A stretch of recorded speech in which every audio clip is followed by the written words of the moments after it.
Everyone, Mike, and today I'm going to talk about this sweet electric bike that I just built.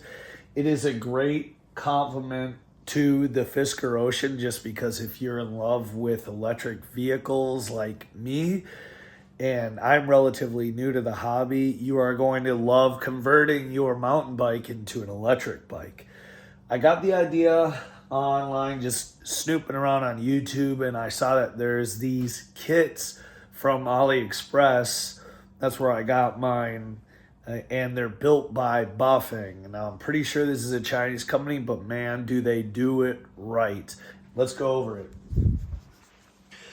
So I decided to convert my Gravity FSX to an electric bike. And in doing so, here's the walkthrough. Normally, you're going to put a battery pack here, and it's got enough space. I was thinking about converting this one. So we would mount the battery pack right here where these two bolts are. And in this case, I have a shock, so I couldn't do that. So I installed a battery pack using a standard cargo management system. But this was relatively easy. So in order to do this, you have to remove the crank shaft, which goes through this hole right here on the original setup. And so I can show you, the original setup's going to have a couple gears likely on your mountain bike. In this case, it had 3 right there. It's got 7 over here. Mine had 3, and then it's got 8 in the rear.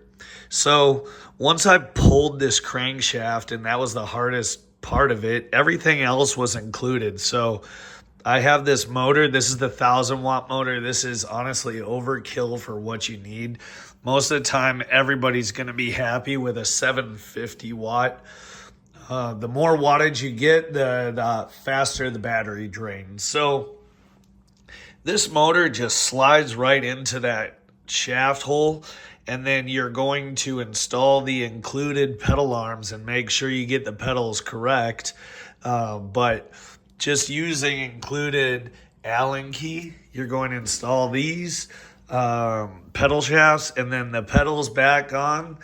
The wires are all simple. It comes with this nice little sheathing, but you plug everything into its designated spot. It's all labeled. It's all nice. It includes a speed sensor, which monitors a little magnet right here that goes by the sensor that travels back up to the display. And, it even includes a little dinghy. Nice, right? So let's kick this thing on, and I'll show you just how simple. This battery pack I bought separate from the whole kit, but you can purchase the kit with the battery pack.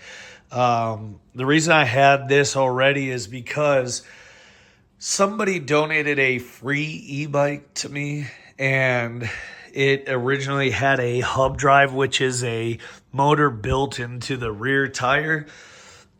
Now, there's some perks and, some pluses and minuses to those. You get instant power through the rear wheel, but you need to increase the strength of your spokes because you're putting a lot of power on those spokes and a lot of torque, and that can actually tear off the wheel depending on how powerful the motor.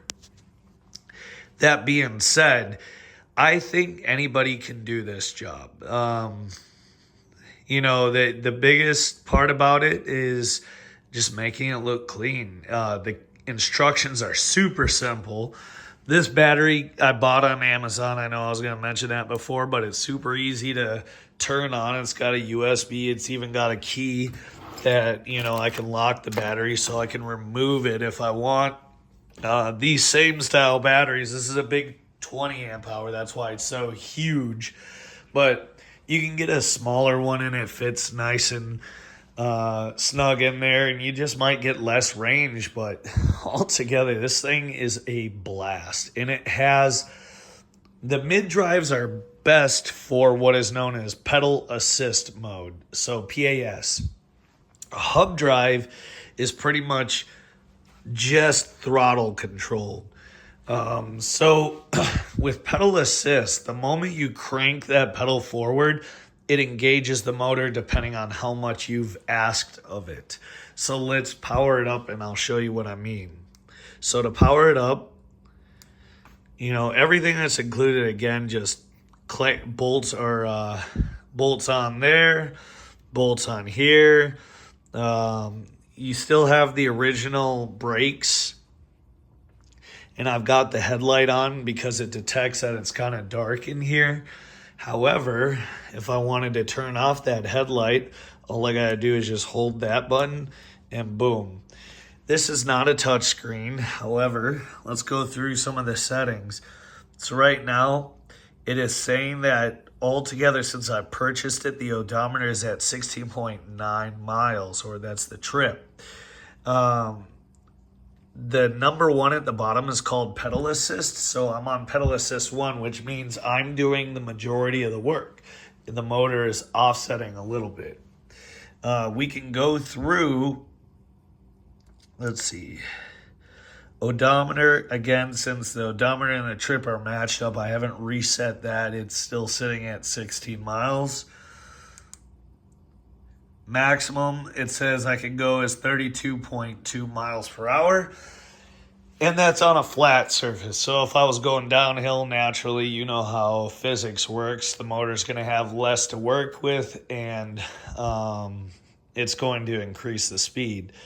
The speed is based off the motor's capability plus the set height of the tire. And if I'm not mistaken, those are 26 inches. So let's keep going through the settings. So my average speed so far is 13 miles per hour. Now I'm toting my son around in this Burley, which is, you know, one of the main reasons I built this bike for. But, okay. Oh, I just hit the pedal assist. And right now it says I can go 29 miles. That's, the battery's at 84%.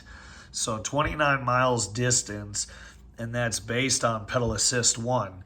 So let's say I want to increase this pedal assist to where the bike is doing the majority of the work. This can go all the way up to 9, where it's just pure electric. Now I'm going down to 20 miles. So as you can see, the range definitely decreases the more I ask this giant motor down here to do the work. The motor doesn't get in the way of pedaling at all. So if you're concerned about that, I wouldn't be. Calories burned, this resets every time you go on your trip, but time spent, and again, odometer. So let's keep it at the average or the range, because that's a good one. Most people like to have on an electric vehicle. The kit comes with the headlight. It comes with the dinghy. It comes with the switch, the display, the pure throttle. This throttle is an alternate way of engaging the motor. Simply pushing the pedal forward will engage the motor, and you won't have to worry about anything. This is so easy to install. I would recommend it to anybody, and it is a blast. Like I said, I'm probably going to convert my wife's bike. You never know when you're going to need the ability to use a bike or get out of Dodge and need the electric part to kick it into motion, or if you're just going up a hill. Either way, it's really sweet to have on hand. Love it. Can't recommend it enough.